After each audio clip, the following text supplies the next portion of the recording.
네, 조국 혁신당의 황운하 의원입니다. 오늘 토론회가 긴급 공청회라는 그런 이름으로 마련됐는데, 먼저 이렇게 긴급 공청회 마련해 주신 촛불행동 등 관계자 여러분들 수고 많으셨고 감사드립니다. 저도 공동 주체에 이름을 넣긴 했는데, 이렇게 긴급 공청회 준비해 주신 실무 관계자 여러분께 거듭 감사 말씀드립니다.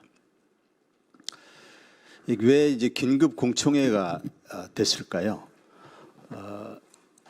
이게 불과 제가 공청회에 토론자로 좀 참여해달라는 요청을 불과 한 이틀 전에 얘기를 들었는데, 이렇게 부랴부랴 긴급 공청회가 마련된 것은 최근에 움직임이 좀 심상치 않은 움직임이 있기 때문이잖아요. 뭔가 좀 이 검찰 개혁의 적신호가 켜진 것 아닌가라는 그러한 좀 불안한 그런 요소가 감지됐기 때문에 이렇게 긴급 공청회가 마련된 것이죠.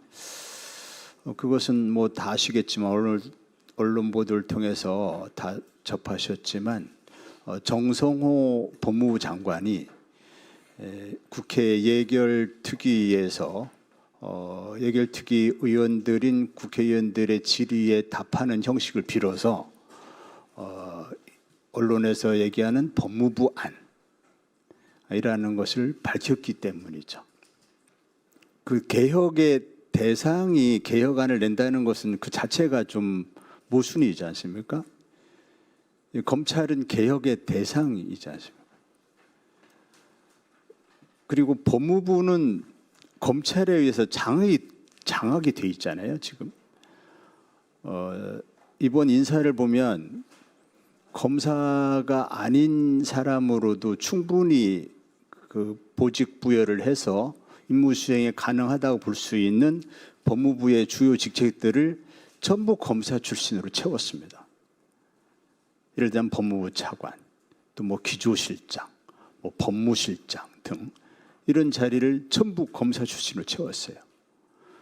또 이른바 친윤검사, 검찰주의자로 분류되는 사람들, 검찰권 오남용을 통해서 무고한 국민들에게 엄청난 고통을 안겨줬던 그런 검사들이 여전히 건재해야 하는 거예요, 이번 인사에서. 이런 법무부가,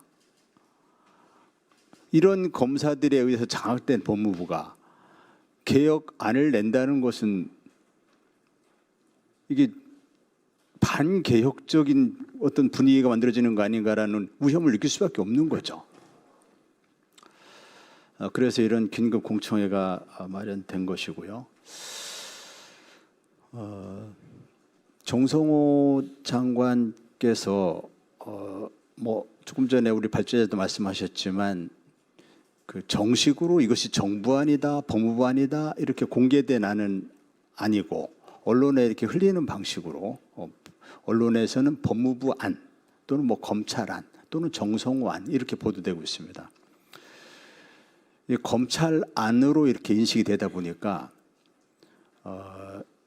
개혁의 방향, 조금 전에 말씀하신 개혁의 방향은 명확하지 않습니까? 검찰이 주장하는 내용 반대로만 가면 명확한 거거든요. 검찰이 하자는 반대로 가면 명확한 겁니다. 그런데 정성호 법무장관 안은 검찰 아니거든요. 그 반대로만 가면 방향은 명확해지는 겁니다. 또 조선일보와 동아일보가 칭송하는 안이면 그 반대로 가면 됩니다. 현재 정성호 안이 조선일보 등에 의해서 칭송받고 있습니다. 심지어 국민의힘조차 정성호 안을 지지하고 있습니다. 그 개혁의 방향은 그 반대로만 가면 된다는 것입니다. 개혁의 대상인 법무부가 법무부 안을 낸다는 것 자체가 지금의 그 혼란스러운 상황을 만들었다라고 생각합니다. 그래서 매우 유감스럽게 생각합니다. 다행스럽게 어저께부터 민주당이 1박 2일에 정기국회를 앞둔 정기 워크숍을 진행 중인데, 정성호 장관은 현직 의원이기 때문에 워크숍에 참석을 했고, 그 자리에서 민주당과 정부 간의 이견은 없다 이렇게 정리했고, 또 입법의 주도권은 당에 있다, 즉 민주당에 있다, 이런 입장을 밝혔기 때문에 당정 간의 이견은 해소되리라 이렇게 생각합니다. 그럼에도 불구하고 최근 쟁점이 됐던, 오늘 이제 쟁점에 대해서는 좀 정리를 하고 가야 되기 때문에 쟁점이 된 사안들에 대해서 제 입장을 간략하게 말씀드리겠습니다. 쟁점은 크게 한 3가지 정도 같습니다. 첫째는 이제 검찰은 검찰청이라는 이름을 유지하고 싶어 하긴 하지만, 검찰청이 유지되면 국민들이 그걸 개혁을 받아들이겠습니까? 그리고 지난 당대표 선거 때 정청래 대표, 또 박찬대 원내대표, 전 원내대표, 이런 당대표 후보들이 공통적으로 추석 귀향길에 검찰청 폐지됐다는 뉴스를 듣도록 하겠다라고 했어요. 그래서 검찰청이 이름이 없어지지 않으면 국민들에게 검찰개혁을 인식되지 않을 것입니다. 실패한 검찰개혁으로 인식될 것입니다. 그래서 검찰이 수사권이 분리되고 나서도 공소기능 이외에 다른 이러이러한 업무들이 있으니까 검찰청이라는 이름을 유지하고 싶어 한다 이렇게 주장을 하고 있지만, 검찰청 이름이 유지되는 것으로는 검찰개혁은 실패로 인식될 것이다. 그래서 그렇게 되지는 않을 것이라 봅니다. 검찰이 이제 공소청으로 전환되는 그것은 검찰이 아마 받아들일 것 같습니다. 받아들이지 않을 도리도 없지만, 그 다음에 검찰이 현재 맡고 있는 수사 기능을 검찰로부터 이관받아 가지고 좀 검찰로부터 떼어내진 수사 기능을 담당할 중대범죄수사청, 이걸 어디에 둘 것이냐라는 것이 지금 핵심 쟁점으로 보게 되고 있습니다. 아까 말씀드린 것처럼 법무부가 완전히 검찰에서 장악된 이런 상황에서 그 법무부에 수사를 담당하는 중대범죄수사청을 두고 공소를 담당하는 공소청을 둔다면, 그리고 법무부는 맨 검사들로 채워져 있다면 이 셋이 한 몸이 되는 거 아닙니까? 안 될 수가 있나요? 그리고 인적 교류를 하지 않겠어요?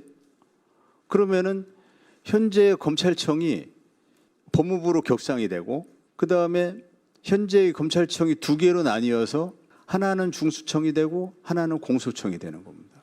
과거에 이미 폐지된 과거의 대검 중수부가 부활이 돼서 중수청이 되고 중수청으로 격상이 되는 이런 결과가 될 수도 있는 것입니다.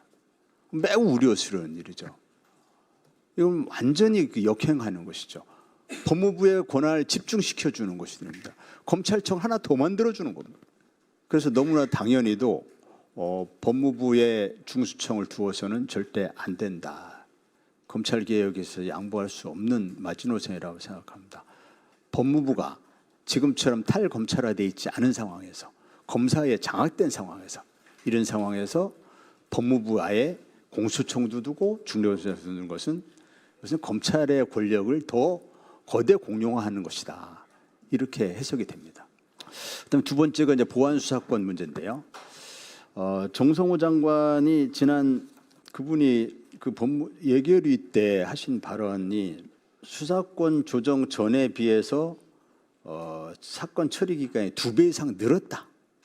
이렇게 얘기하면서 어떤 통계 자료를 제시했는데, 이 통계 자료가 도저히 납득이 되지 않는 통계 자료더라고요. 2023년에 사건 처리 기간이 214일이었는데 2024년에 312일로 무려 100일이 늘었어요. 1년 사이에 100일이 는다는 것은 이건 도무지 납득이 안 되는 얘기거든요. 이게 30일씩 늘다, 열흘 는다, 20일 는다, 30일 는다, 이건 이해가 돼요. 그런데 100일이 늘었다는 것은 이건 납득되기 어려운 그런 통계 자료입니다. 그래서 산출 근거도 제시하지 않고 있어요. 경찰의 통계 자료와는 다릅니다. 오히려 이런 지금 경찰, 검찰의 사건 처리 기간은 과거 검찰개혁 이전 수준으로 회복이 되었습니다. 그 부분에 대해서 국민들이 좀 오해가 없으셨으면 좋겠어요. 시간이 없어서 자세한 통계 자료를 말씀드리기 어려운데 검찰이 또는 그 정 장관이 알고 있는 그 보고받은 통계 자료란 결국 검찰이 제공하는 거 아니겠습니까? 이것이 왜곡된 통계 자료일 수 있다. 근거가 불확실하다. 두 번째, 이제 국수위에서 경찰 이의 사건 4만 건을 다루는 것은 불가능하다.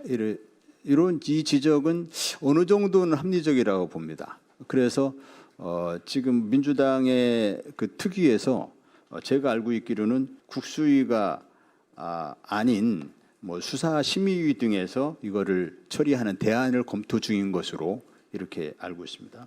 이 보안 수사는 보안 수사 말씀을 하시는데 보안 수사란 이름으로 검찰이 수사권을 남기면 절대 안 된다. 사실상 수사권을 남기는 것이다. 그럼 나중에 이것이 전면적 수사권 확대로 이어진다. 한동훈이 그렇게 한 그 사례가 있지 않습니까? 전면적 수사권 확대로 이어지게 된다는 거죠.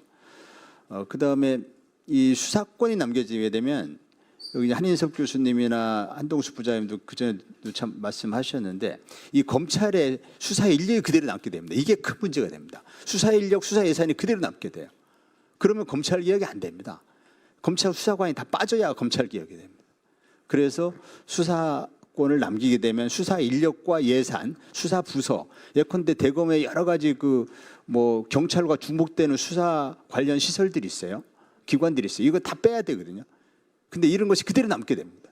그래서 보안수사라는 이름으로 수사권이 남겨져서는 검찰 개혁은 그 의미가 퇴색된다. 완전히 반감된다. 마지막으로 전권 송치제도나 심지어 수사지휘권 부활까지 얘기하고 있는데 경찰에 의한 통제를 이제 검사가 경찰 수사를 통제해야 된다는 그런 전제하에서 얘기하는 것인데 경찰 수사에 대한 통제는 검사가 하는 통제 이외에 다각적인 통제가 있고 현재 검사가 경찰에 대한 충분한 통제 수단을 가지고 있습니다.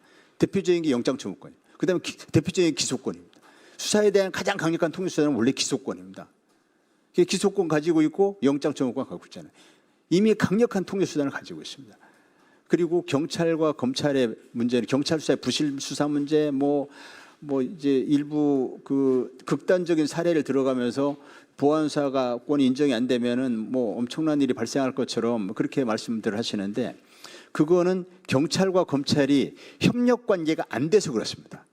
경찰과 검사가 협력 관계, 미국의 검사들 형사하고 검사하고 얼마나 그 수시로 이렇게 소통이 잘 되는지 영화에서도 보면은 여검사가 남자 형사하고 결혼까지 합니다. 그렇게 소통이 잘 돼요. 그렇게 소통이 잘 되면 이런 일이 생기지 않습니다. 그리고 영국의 경우도 검사가 경찰에 끊임없이 상담도 해주고 조언도 해줘요. 또 일부 나라에서는 검사가 경찰서로 출근합니다. 출근해서 그 파견 검사로서 경찰 수사에 대한 여러 가지 협력 차원에서 조언을 해줍니다. 다 해결될 수 있는 일입니다.